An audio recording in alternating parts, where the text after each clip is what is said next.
Good morning, everybody. Good morning. It's JPRP78, and as you guys know, Pokemon X and Y have been out for about 2 months now, and I understand not everybody has gotten a chance to play the games yet. So if you guys have not played the games yet, I will give you a fair warning that fact number 5 in this episode of Pokemon Facts and Trivia does have a major plot spoiler in it. So I want you guys to use caution when you get close to fact number 5. The first 4 facts don't really have any spoilers in them, so it's okay to watch those.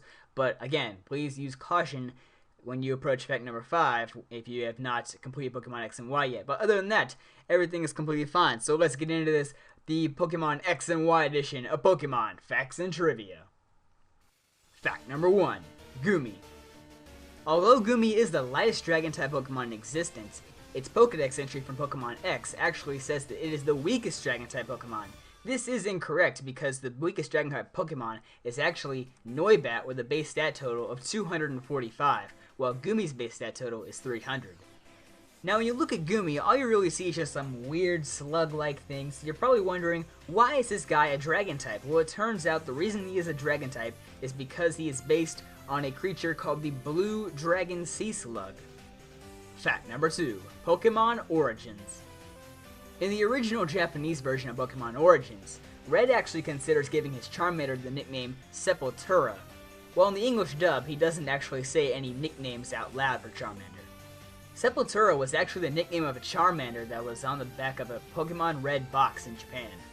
In episode 3 of Pokemon Origins, you may have noticed that Giovanni's Rhyhorn was actually able to KO Red's Jolteon by using the move Thunderbolt. And you're probably wondering, why does this happen? Because Jolteon usually has the ability Volt Absorb, right? Well, as you know, this show is basically based on Generation 1. And back in Generation 1, abilities did not exist, so therefore, Jolteon could be affected by electric-type moves. And although the special is based on Generation 1, Red's Haunter actually knows the move Shadow Punch, which was not introduced until Generation 3. And furthermore, when Red enters the Hall of Fame, you can actually see in one of the pictures that one trainer has a Slowking, a Generation 2 Pokemon. Fact number 3, Mawile. In Generation 4, Mawile became one of the first Pokemon to have his footprint completely changed. However, in Pokedex 3D Pro, you can see that Mawile's footprint still does not match the footprint from Generation 4. Now I know when most of us saw Mawile for the first time, probably wondering, why does it have that huge jaw in the back of its head? Well, it turns out that Mawile is actually based on the Utakuchi Onna, which is a Japanese woman with a mouth in the back of her head. Alright, enough with that stuff. This is supposed to be a Generation 6 episode of Pokemon Facts and Trivia. When Mega Mawile reaches level 100 with the ability Huge Power and 255 attack EVs, Mawile's attack has the potential to reach 678. However, the max for a Pokemon is 669. This means that Mawile is the only Pokemon that breaks the limit on stats. Mega Medicham did get close with its Pure Power ability, but not quite. Fact number 4, Fairy types.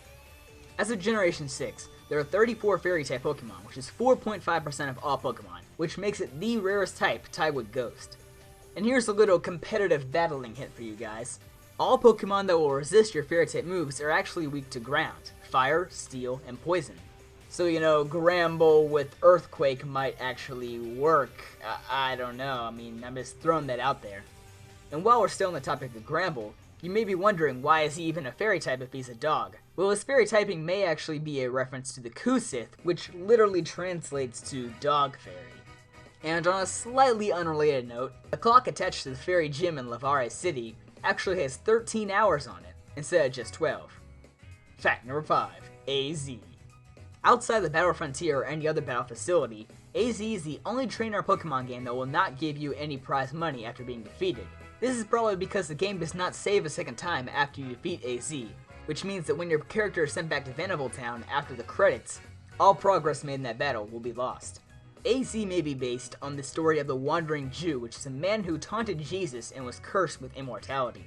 He may also be based on Gilgamesh, who was a king that traveled for immortality after his closest friend died, which is very similar to AZ and his Floette. All the Pokemon that AZ use in battle are based on longevity or ancient civilizations. For example, his Torkoal is based on a tortoise, and tortoises can live for many centuries, while both his Golurk and his Sigilyph are said to be Pokemon from ancient times. And although you do not encounter AZ in person until Route 13 after getting the 4th badge, you actually do see paintings of a younger AZ in the Parfume Palace just after getting your first badge. In the post-game, your character will actually recognize AZ in the paintings.